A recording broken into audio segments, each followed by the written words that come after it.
Here you go. Here's this one. I think I'll just open it right now. Is that okay? This is a better one. That's a better one? Well, the other one is squished in. And there's, oh yeah, I'm gonna put the squished in one in the back. And here's another one right here. Yeah, well, that's plenty. Okay.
Hello, I'm Helen Daniel, and I first want to ask everybody to silence their cell phones if you have them with you.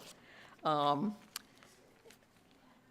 the treasurer of the Keese School, and I have the honor of introducing tonight's speaker. Jim Shaw, Dr. Jim Shaw, is recently retired academic orthopedic surgeon and has over 30 years of clinical experience. He's also an ardent student of history. And in tonight's lecture, which is drawn from a recent book called Diseases from a Modern Perspective, he will use both those fields, history and medicine, to take a look at the impact of infectious diseases on the military from the Revolutionary to the Second World War. Let's give Dr. James Shaw a warm Asbury welcome.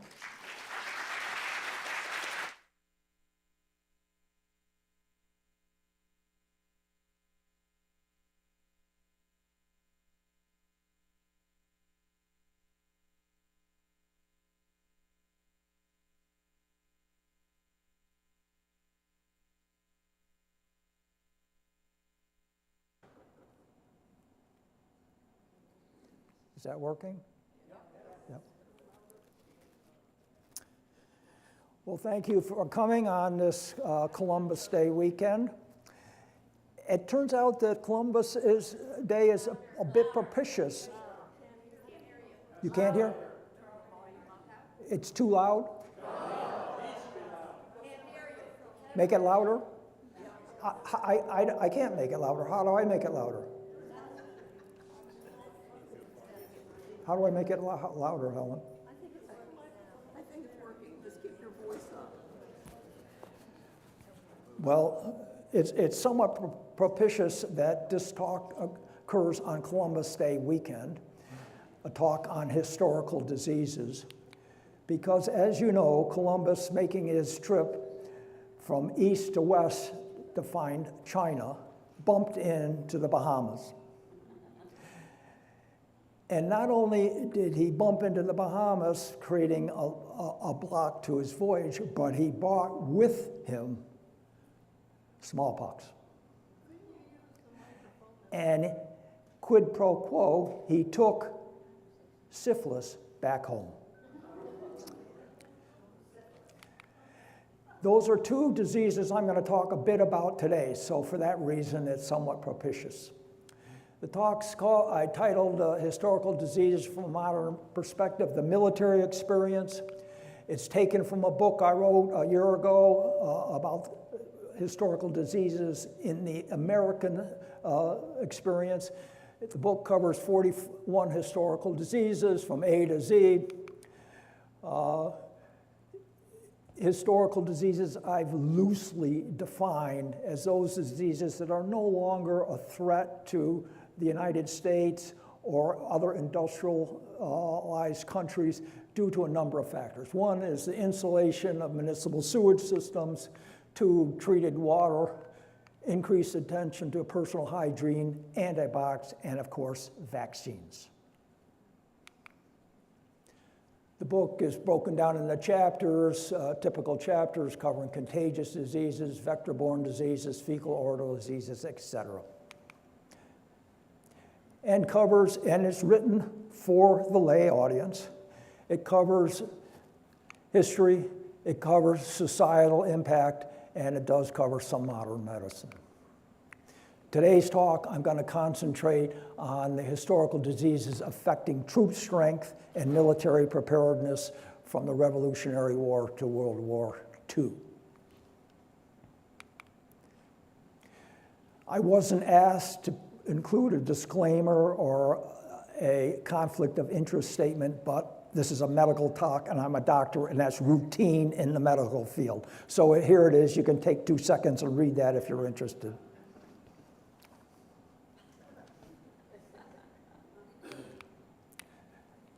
And as a warning, these historical diseases are complicated. I can't possibly cover all aspects of them. They have complicated pathophysiology. They have complicated transmission modes. Their clinical courses all vary. Their origins all vary, et cetera, et cetera. I'm not going to even try in the hour that I have limited for this talk. Now, it's helpful to understand historical diseases if you have a little bit of background in the history of medicine. Once again, within the hour time frame I have, I'm going to teach you the entire history of medicine in like 5 minutes. So hang on to your seats. Here it goes. The first theories of disease causation, of course, were religious in nature. Divine intervention for sins committed. That's a concept that percolates up through society even today. But the first person to propose a physiologic or natural cause of disease versus a supernatural or religious cause was Hippocrates in about 400 BCE. And he stated that disease was caused by an imbalance of 4 vital humors: yellow bile, black bile, phlegm, and blood. And if you were in good health, you were in a state known as eucrasia. And if you were out of balance, you were in a state called dyscrasia. And if you went to a doctor to be treated, they were going to try to restore balance. And they did that typically by some purging mechanism, either emetic, diuretics, poultices of some kind, laxative. But the major humor was blood. And so if you went to a doctor, you were almost assuredly going to get bled. George Washington died about at age 67 of a throat infection, diphtheria, peritonsillar abscess, not really known, hypothesized, lots of different. But they bled him 2,500 cc's, or 40% of his blood volume. That probably didn't kill him, but it sure didn't do him any good. And bleeding took place all the way up through the mid-1800s, really 1880s. Now, if you're kind of awake and you looked at the dates here and compared them to the dates previously that I just showed you, Hippocrates, you will come to the realization that Hippocrates' theory of 4 vital humors was the principal theory of disease causation for over 2,000 years. Put that in your pipe and smoke it, okay? It's astonishing. Now that's what was wrong with you when you were sick. But how did you get sick? The answer to that is miasma, bad smells. You got sick by smelling bad smells. Malaria is mal-air, right? Now, the theory of disease transmission by bad smells, miasma, resulted in multiple public works projects to eliminate bad smells within the environment. Swamps were drained. Cities were filled with sewage everywhere. Not human waste was just thrown out of the window onto the streets. There was horse manure everywhere. Just read these quotes by Kerry Walters, a professor of history at one of our local universities, about what Washington, D.C. was like during the inauguration of President James Buchanan. Just take a minute and read that.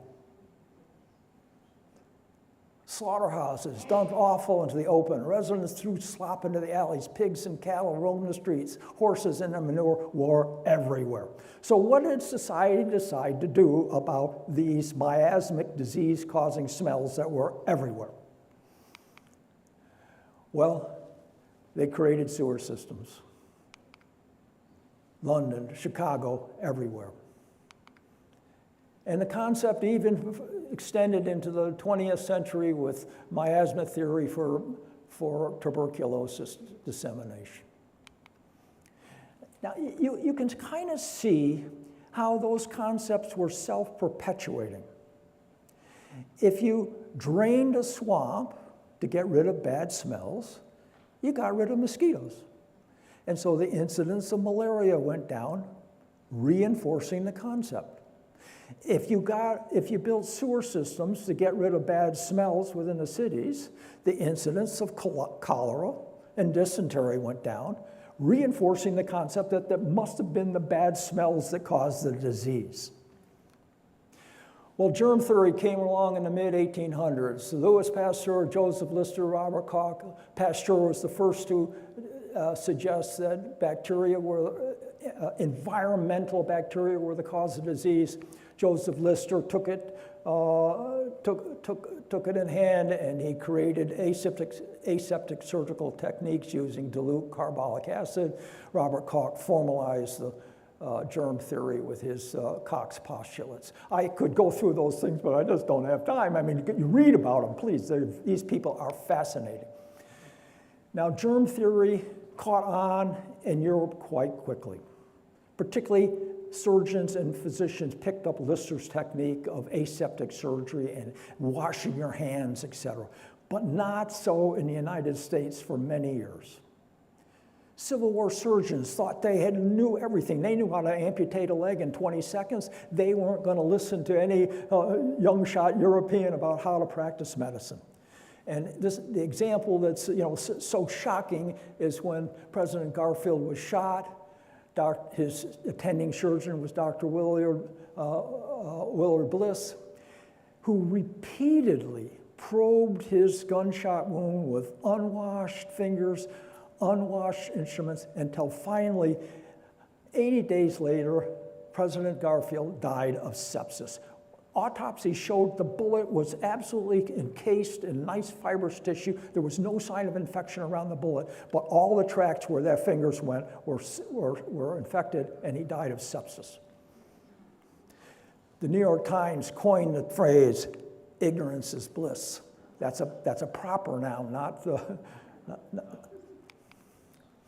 The antibiotic is usually credited to Alexander Fleming, who observed the antimicrobial properties of penicillium mold on gram-positive bacteria. Interestingly, all of his work was just kind of forgotten for 10, 15 years, just lost in the literature somehow.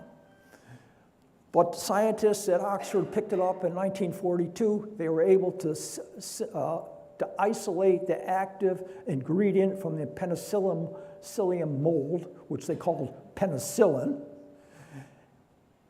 They worked with the pharmaceutical industry, and the pharmaceutical industry was able to manufacture penicillin, released to the military in 1944 and to the general public in 1945. We've only been a few years in terms of modern medicine. 1945, penicillin just came out for the first time. In the 1930s, the electron microscope came along and viruses were identified. Before then, they were referred to as a mysterious disease-causing agent. They were called filterable agents. The identification of virus pretty much led to the vaccine era that we have now.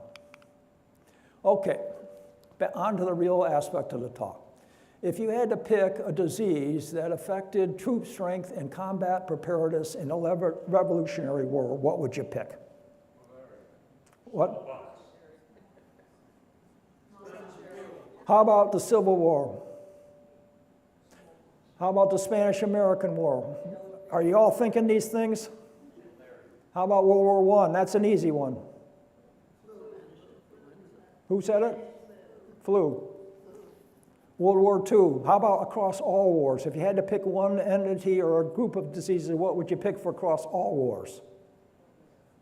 Okay, let's find out. When George Washington took command of the Continental Army, he had three problems. The first was the British, of course. He had a mass of troops that were untrained. They didn't have any weapons. They didn't have any artillery. But perhaps the biggest problem he faced was smallpox. 25% of his hills on the Dorchester Heights were affected with smallpox. He sent Benedict Arnold up to Canada to make Canada our 51st state. And when he came back, he lost about 20 to 30% of his troops to smallpox. He lost more to smallpox than in the battle. Well, what is smallpox? It's horrible. It's horrible. It's horrible, horrible, horrible. It's caused by the variola virus. It's one of the deadliest diseases, contagious disease that afflicts mankind. It's killed hundreds of millions of people. It kills about 20 to 30% of the people affected. Recovery avoids lifelong immunity. So what did Washington do about smallpox? Well, he took the bull by the horns and he said that every troop in Valley Forge and any new recruits coming into the Army had to be inoculated against smallpox. Well, what did he mean about inoculated? Well, the procedure he used was called variolation. That's when they took pus from an active smallpox patient and scraped it into wounds on the arm or leg, giving that person smallpox. Typically, the severity of the case with this mode of transmission was less serious than obtained through a pulmonary route, natural route, killing only 0.5% to 2% of the people. Can you imagine having a vaccine today that killed 2% of the people that got it? Anyhow, that was better than 20 to 30 to 40 to 60% that died with the disease itself. The problem with the variolation was that it made people sick. They were contagious. They had smallpox. They had a less severe variety of smallpox, but they had smallpox. Well, of course, newer and better things came along. Dr. Edward Jenner used cowpox instead of smallpox, same procedure. Cowpox is a lot better to get because it not only gives you an immunity to smallpox, but it's less serious infection. People didn't die with cowpox, and it's not communicable from one person to another within the human being. So you got inoculated, but you weren't going to give your children or your wife cowpox. It's not contagious between humans, but it did protect people against smallpox. And then, of course, vaccines got better and better, and the World Health Organization managed to, of course, we've dropped out of the World Health Organization now for unexplainable reasons, but anyhow, they were able to vaccinate the entire world and were able to declare that smallpox had been eliminated completely in 1980. Okay, what about the Civil War? Everyone knows that the Civil War was a massive killing field. Roughly 2% of the population, an estimated 620,000 men lost their lives in the line of duty in the Civil War. But 2/3 of those people that died from disease, not combat injury.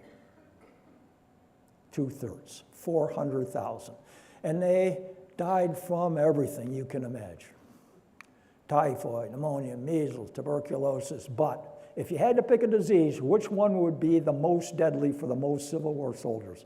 Did anybody come up with that? Nobody? Well, the answer, believe it or not, is dysentery. Dysentery killed around 50,000 troops on each side of the conflict. Everyone in the Civil War got dysentery. The estimates are 1.9 million out of 200 million men serving in the Union Army had dysentery. Basically, everybody had dysentery. Well, what is it? There are two types. There's the bacillary dysentery caused by the Shigella bacterium. It's the kind we get in this country. Then there's an amoebic, a parasitic form. But both forms cause excessive diarrhea to the point where you become dehydrated and you can die from dehydration. Now, not everyone dies from dehydration. Nowadays, you can just give an IV fluid, and maybe some antibiotics if needed. But if you had the flu, if you had measles, if you had tuberculosis, at the same time you had dysentery, you were going to die.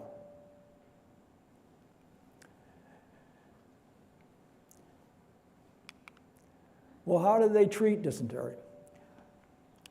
Well, first of all, let's just understand how it was so contagious amongst the troops.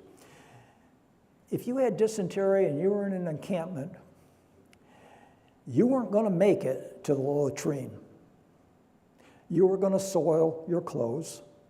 You were going to soil your bedclothes. If your tent mate helped clean you up a little bit, no idea about bacteria or hygiene, your tent mate was going to get dysentery. And if you lived through your case of dysentery, what are you going to do?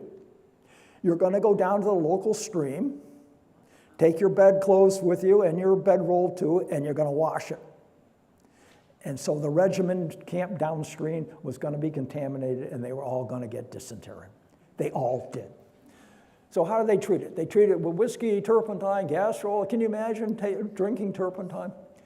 But like everything else, everything in the Civil War era, all the way up to basically the mid-18, until germ theory came along, were treated with laudanum or other opioids. Everything was treated with that because that's all they had. That's all they had. It was narcotics.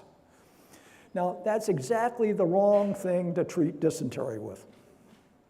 What do narcotics do? Maybe some of you have had surgery and had narcotics. What are you after you've had surgery and you had narcotics? You're constipated. What you don't want to be is constipated with dysentery. You want to get rid of those bacteria. You don't want to hold them inside until they multiply and divide, and then you die of sepsis. But that's all they had. They treated everything, including all of the Civil War wounds, which were tremendous, with laudanum. And that led to what is referred to as soldier's disease and America's first opioid crisis. Many, many soldiers went home with opioid addictions. Not only that, it was compounded by the fact that patent medicines were available everywhere. And they all contained alcohol, and they all contained an opioid of some sort. Cocaine, codeine, morphine. And you get them everywhere. And they didn't cost anything. And so it was very easy just to pick your favorite patent medicine off the shelf saying, oh, I have menstrual cramps or some other little disease, and become an opioid addict, which led to what is referred to as the Victorian opioid crisis. That was a crisis affecting maybe 20% of the population, way more percentage-wise than the current opioid.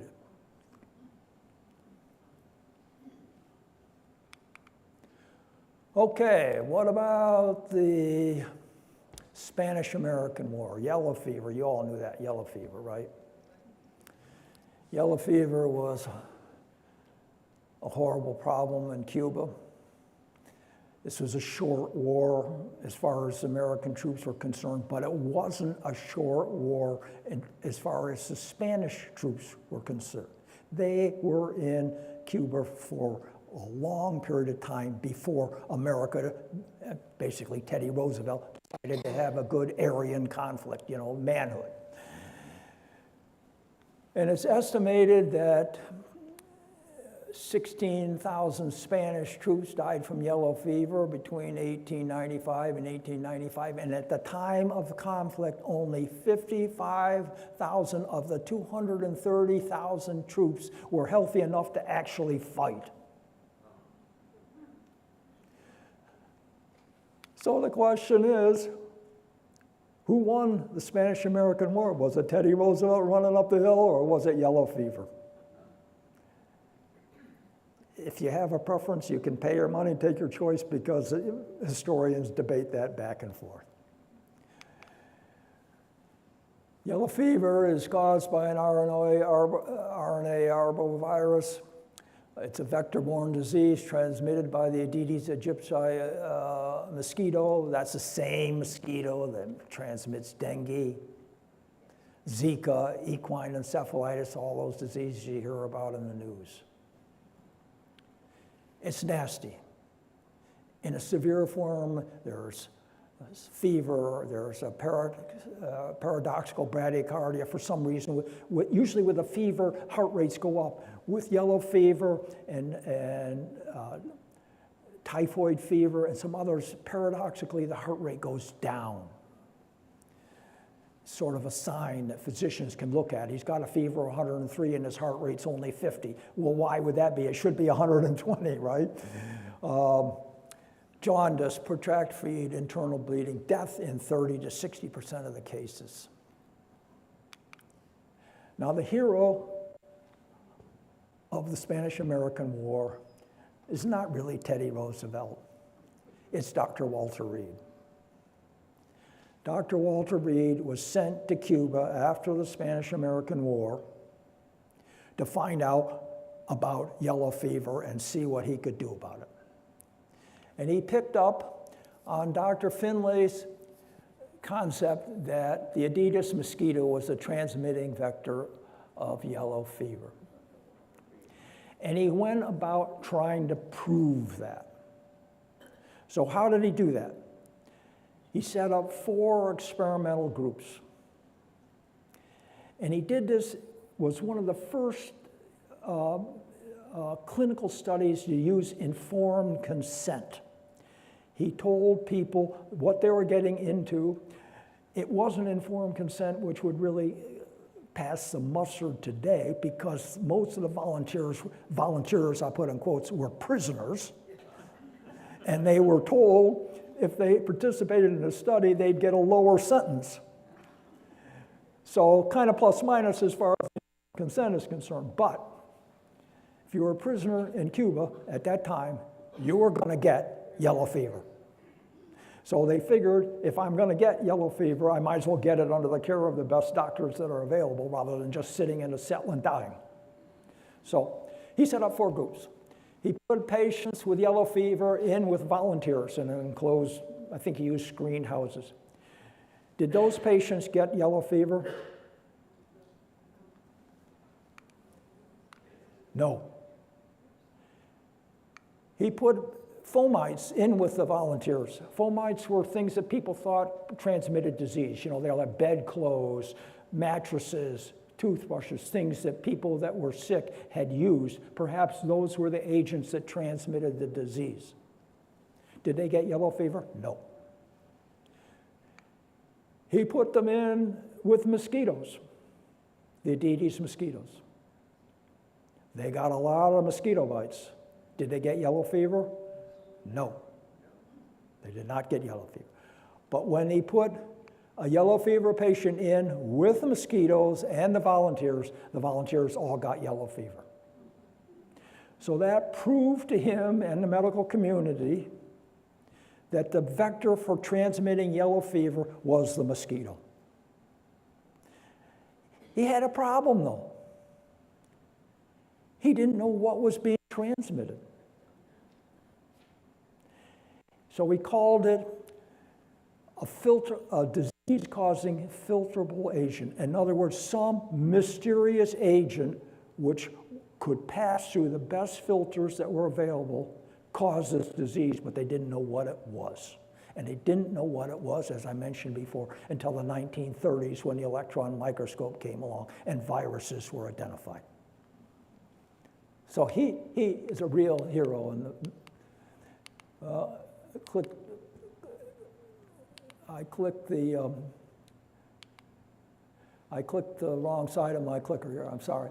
Well, General Corgus took the information about mosquitoes and he undertook the elimination of mosquito breeding grounds in Havana. He wiped out, there was no more yellow fever in Havana. It was in 1902. He took the same concept in the Panama Canal Zone, which actually allowed the Americans to complete the canal because the mosquito population was decimated.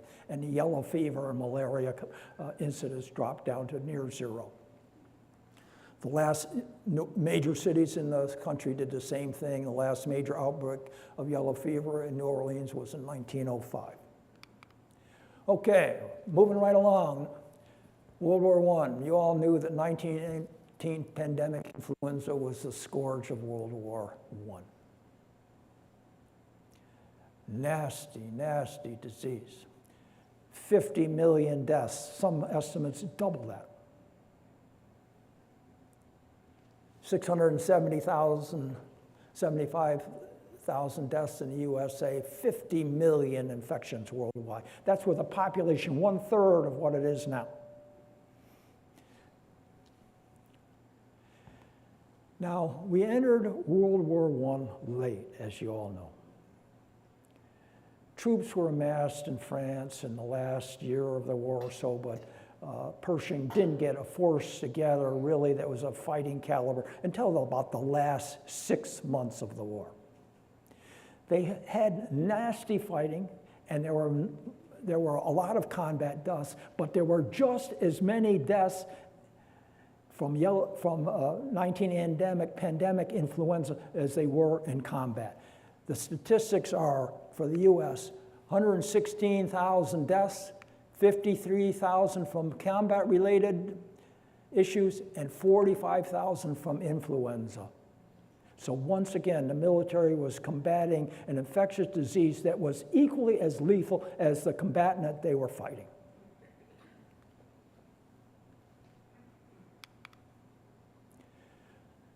Based on the work of Dr. Jeffrey Taubenberger here at the AFIP, published in 2005 when DNA sequencing became first available, that pandemic influenza was called by an H1N1 influenza with cross genes of avian flu influenza H5N1 origin. Do you all know what these H's and N's are? Does anybody know what they are that's about talking about? They're the surface coat proteins on a virus. H stands for hemagglutinin, N stands for neuraminidase. When you see that COVID pictures, you know all the bumps that are on top of the virus? Those are surface coat proteins. They allow the virus to get into a cell. They come in different with different proteins on them. So this year's flu might be H5N12, so on and so forth. But H1N1, remember we had an H1N1 influenza scare about 10 years ago? Nasty. Well, it combined with H5N1 to make this 19 endemic influenza. Now, the unique feature of this disease at that time was that it killed young adult males, preferentially. The lungs just filled with pus. Quite literally, a person could be feeling absolutely healthy, say to his wife, I'm going down to the grocery store and get a bottle of milk, and I'll be back shortly. Walk a mile to the grocery store and be dead on his way home. That fast.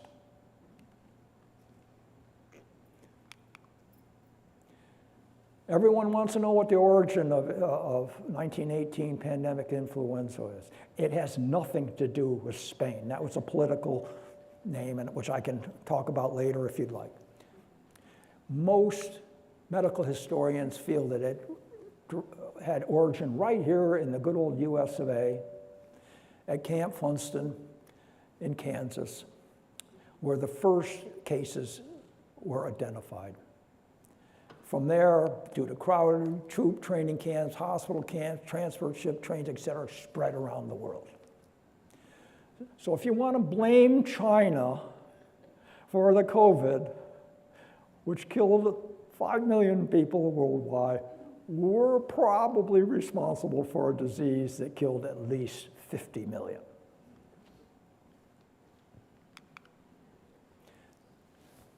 How am I doing in time here? I'm doing good, aren't I? Okay, I got a lot of time. I can slow down. What about World War II? Well, without question, the Pacific Theater gets the short shift in World War II history. These poor troops not only were fighting the most formidable enemy ever grouped together as a fighting force, and there isn't a military historian that would disagree with that. They were fighting in an incredibly inhospitable environment, jungles raining every day, living in foxholes that were filled with water, monkeys screeching all night long. I can't imagine. Insects, snakes, everything you could imagine, but in addition to all that, they had malaria. It's suggested that 60-65% of the troops fighting in the Pacific Theater got malaria. Well, it's a complicated disease. It's a parasitic disease. It's transmitted by the Anopheles mosquito, as I mentioned previously. There's 5 types. The falciparum type is the deadliest. It causes people recurring fever, chills, sweats, vomiting, all kinds of nasty stuff. It can be treated with quinine or quinine-like medicines fairly effectively.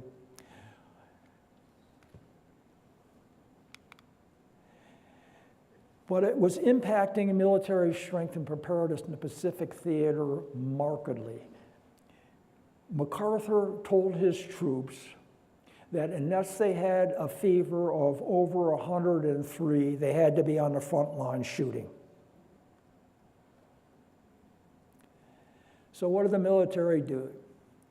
They insisted that every troop take this prophylactic malarial drug called atabrine. That's a nasty drug to take. It caused terrible stomach cramps. It gave people hallucinations. But there was a nurse at the end of the chow line that in order to get your food, she had to see you take the pill and swallow it. They sprayed the entire Pacific Theater with oil and DDT. They put up mosquito nets. They invented the repellent DEET, which we all use today. And they put up these propaganda posters like you can see all over the place. And that was effective. They dropped the infection rate down by 70%, maybe even 80% by all these factors.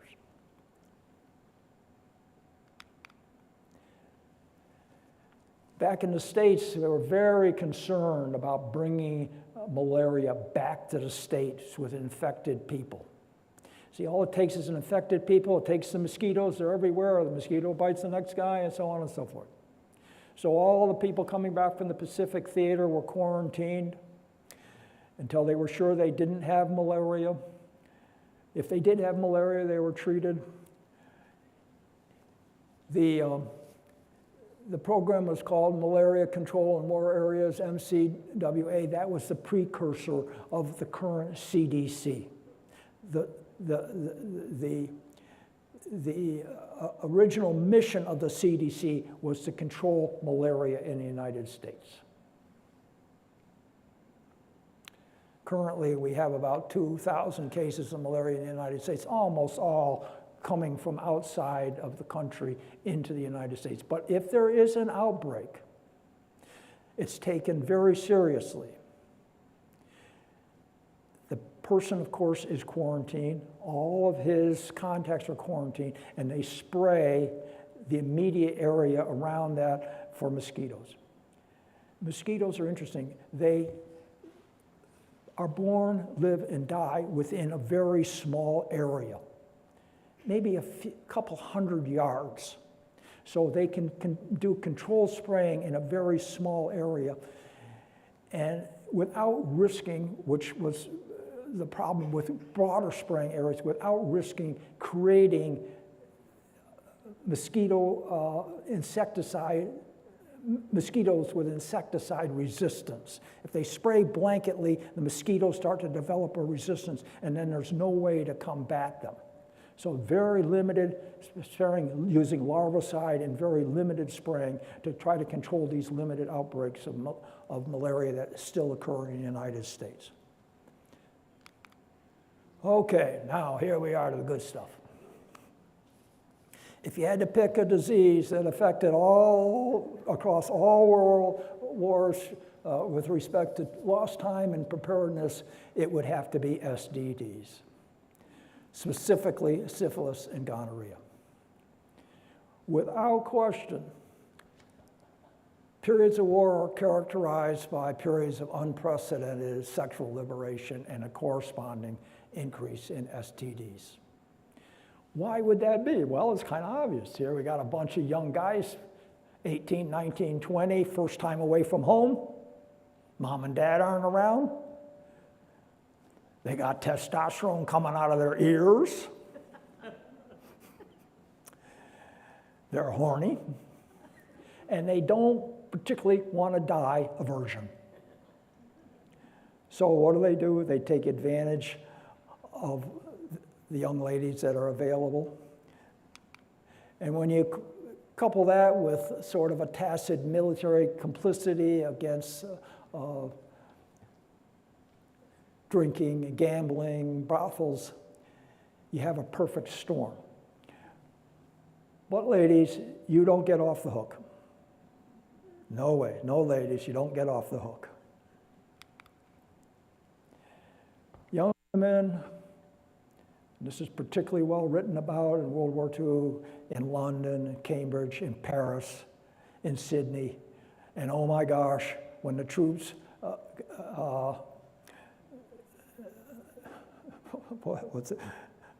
where did they get to in the South Pacific?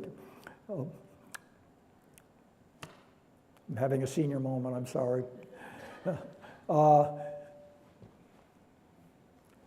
Where's Mary Potts from? Philippines. When they got to the Philippines, when they got to the Philippines, they thought they had died and gone to heaven. Oh my gosh. Well, if you want to read about it, this is a couple of good books. Pamela Churchill's history is really very fascinating. She's a young woman. She's the daughter-in-law of Winston Churchill. Her husband was a cad. He was off in Africa, carousing, and she liked sex. And she had affairs with everybody and anybody. Winston, Edward R. Murrow, Ambassador Winnet, Averell Harriman, Kennedy, you name it, she had an affair with him. London was a Garden of Eden for women in those years, according to Mary Walsh. This is a picture taken from Life magazine discussing this whole issue. Now, syphilis is caused by the Treponema pallidans bacterium. It's a spirochete, Neisseria by gram-negative intracellular Diplococcus. You can read about those. I'm not going to talk about the clinical course. But what's interesting about syphilis and gonorrhea is how they were treated historically. Basically, they were treated with multiple injections of heavy metals. Heavy metals all have antibacterial properties. Bismuth, mercury, arsenicals. The problem with them, even though they have antibacterial properties, they're also toxic. It doesn't do your health any good to have a lot of mercury on board, okay? So these were given in small doses over many months. As you can see here, this was a patient of mine with a bad hip, leading to the phrase, a night with Venus and a lifetime with Mercury. Gonorrhea was treated similarly with a variety of caustic, urethral, and vaginal irrigants, mercury, potassium, silver. Now, syphilis now, a shot of benzene penicillin, that's a long-acting penicillin. Gonorrhea, cephalotrioxone, that's a third-generation cephalosporin, is a penicillin-like agent. Now, if you take a look at these statistics, I'm not going to read them for you, just look at them. They're astonishing. I've looked these up 1,000 times, they're real. The peak of lost time due to venereal diseases occurred in World War I. It's absolutely staggering. And what's interesting is there was a 30-fold decrease in lost time in military preparedness from World War I to World War II. Now, why would that be?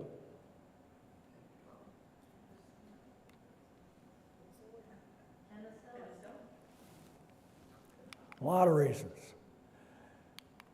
Posters such like this were pasted everywhere, everywhere. The young men were given prophylactic kits that had condoms and wipes and an antimicrobial cream, which was a sulfa cream. Sulfa is not a good drug for venereal disease. It's really not very much of a good drug, not used much except in combination now. It's what's called a bacteriostatic drug as opposed to a bactericidal drug. But the big thing, of course, was penicillin, right? Like some of you said. So a young man came into the clinic with a chancre on his penis or pus coming out of the urethra. In World War I, he was sent to sick bay and he got 6 months of shots. When in World War II he came into sick bay, he got 1 shot of penicillin and he was told to keep his dick in his pants and go out and start shooting. That fast. And that really is the first prime example of the miracle of modern medicine. Here you had 2 diseases that destroyed a person's life. They were unable to have responsible intercourse, they had terrible pelvic pain, infertility, ultimately, in many cases, died. With 1 shot, they were cured. Can you imagine that? Imagine the significance of that. 1 shot, they were cured.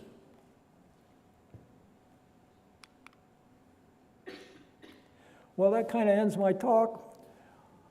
I'd like to just leave you with a few concerning concepts about emerging and re-emerging historical diseases. You all read the Post or watch the news, you know about this. Monkeypox, measles. I just cannot understand the problem with getting a vaccine for measles. It's the safest vaccine known to mankind, and it works for a lifetime. You don't have to keep getting boosters. Polio is coming back, vaccine-derived polio, very interesting. Be glad to comment on that if you want. Dengue fever becoming more and more prominent. Whooping cough, higher and higher. And these diseases are reemerging for a variety of reasons. One is people have waning immunities. How many of you are up to date with your tetanus shot? Oh my gosh, good. Tetanus is a bad way to die, real bad, real bad. But most of us have waning vaccine immunities for a lot of diseases. Vaccine hesitancy really became prominent based on this article trying to link autism to the MMR vaccine. At least we're not having that anymore. You know, now autism is caused by Tylenol, right? And maybe even by circumcision.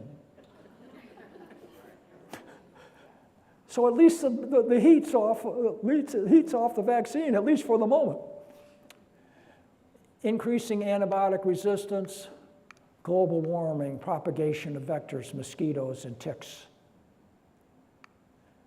Population that is mobile, you know, we don't have isolated populations anymore. It's a worldwide community.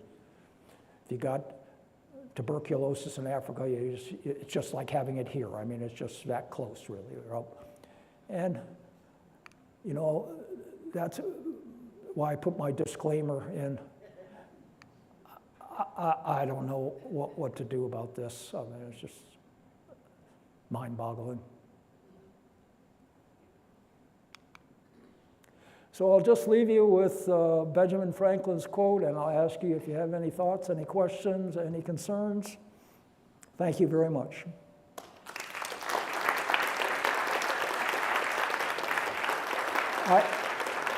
I do have a few copies of the book down here. There's lots more detail in the book. It's not written for physicians or PhD microbiologists. It's written for you to read.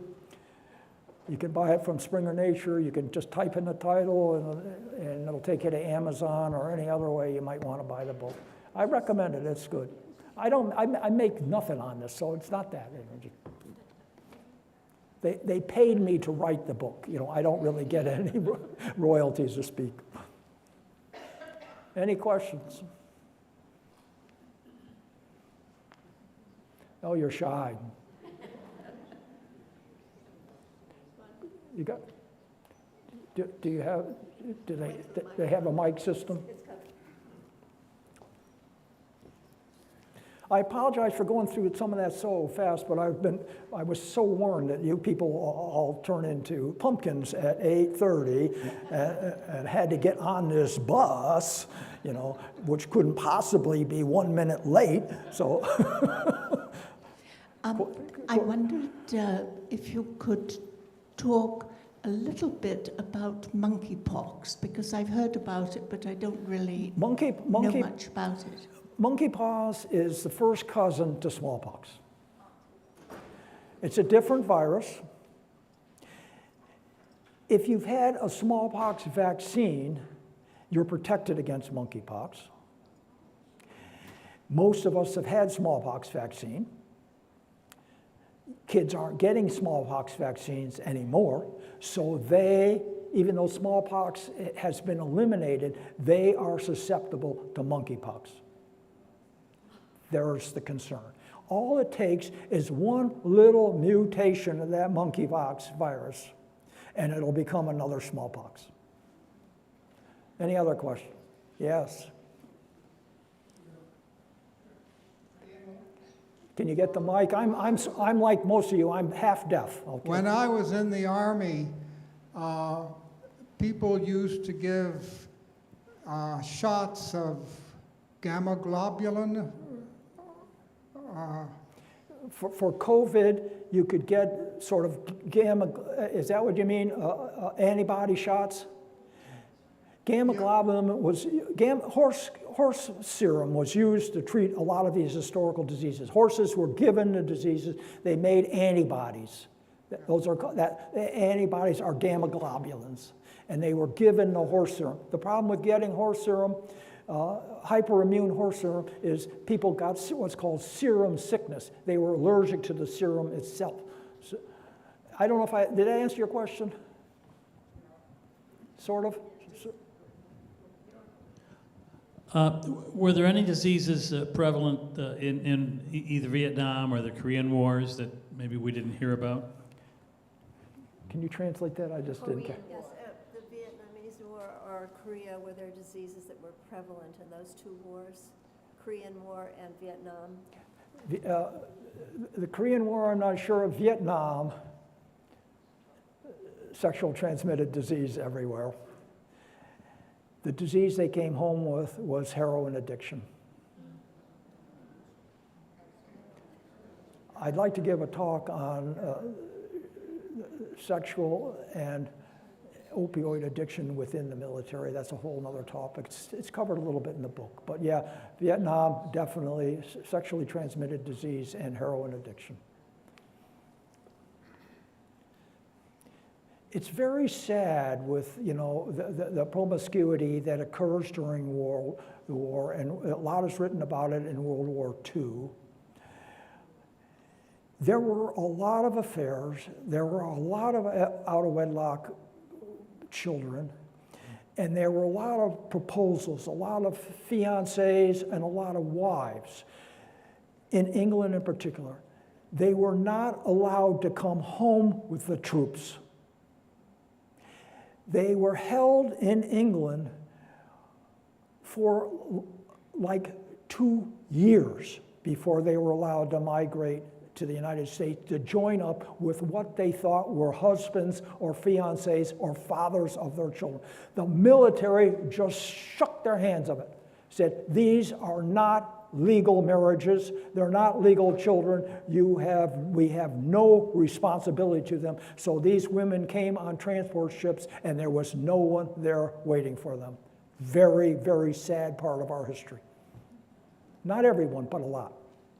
I have a question concerning policy in the military now.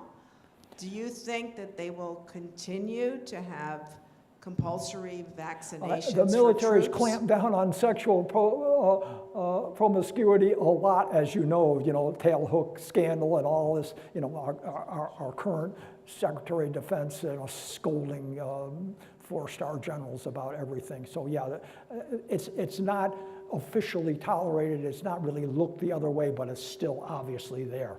She's asking about vaccines, whether they're going to be imposing vaccines. We're what? Vaccines, whether the military has any policies about vaccinations. Oh, the military, yeah, you're going to get 1,000 shots if you go in the military. Oh, for sure, for sure. They used to do them with, these air pistols. Those aren't used anymore because there was too much cross-contamination, but you came in the military and you got shot with an air pistol, about 40 different vaccines, all at the same time.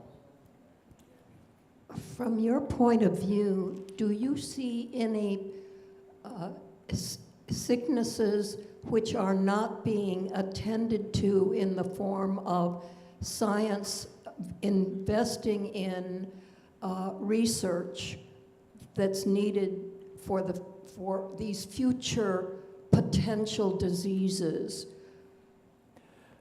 I apologize. There's so much echo. I just didn't get the question. It's a future question. How do Just you... come up and talk to me. Just come up and talk to me without the mic. Can you repeat it? I can...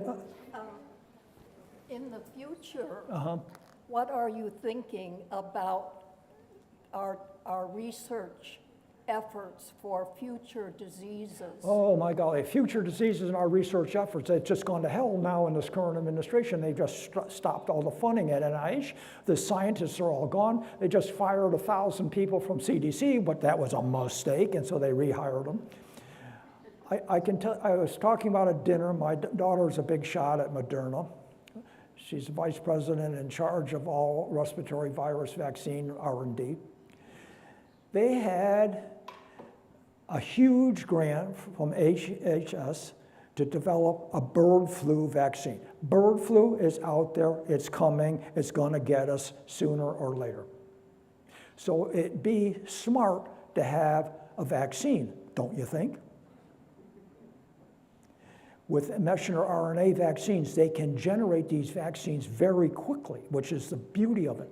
Now, you see, in all flu, the classic way to make an influenza vaccine was to use fertilized eggs. The CDC gave vaccine companies a little vial of what they felt was the current generation of influenza virus, and those they're called seed viruses. Those were replicated, and each one gets injected into a fertilized egg where they have to grow because viruses need a live cell to reproduce themselves. Okay, when the H1N1 scare came along, everyone complained because there wasn't a vaccine available, and it was taking the vaccine industry months to develop one. Well, why would that be? Where are you going to come up with multiple millions fertilized eggs at the spur of the moment? You aren't.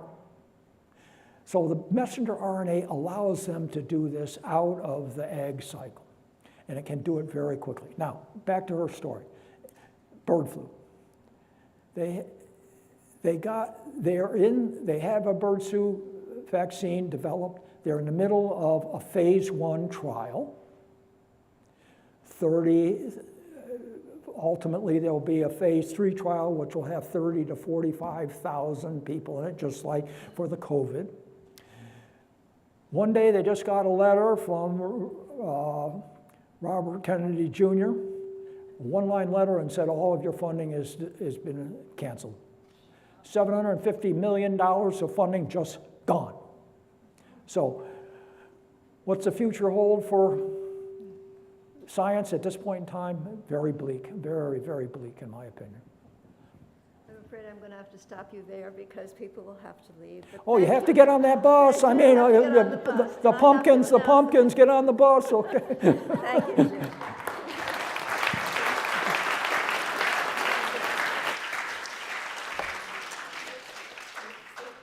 So I'm behind you, Jim, and I'm announcing the next speaker.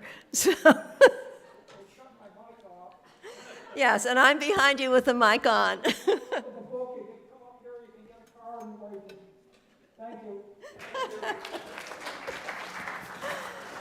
All right, for next Thursday, we have something completely different. Wendell Patrick, who is on the faculty of the Peabody Institute of Music at Johns Hopkins University, will be here to tell us about his specialty, which is hip-hop music. During the 1970s, hip-hop emerged in New York City as a popular music genre at Bronx block parties. It has since become a major source of musical expression throughout the U.S.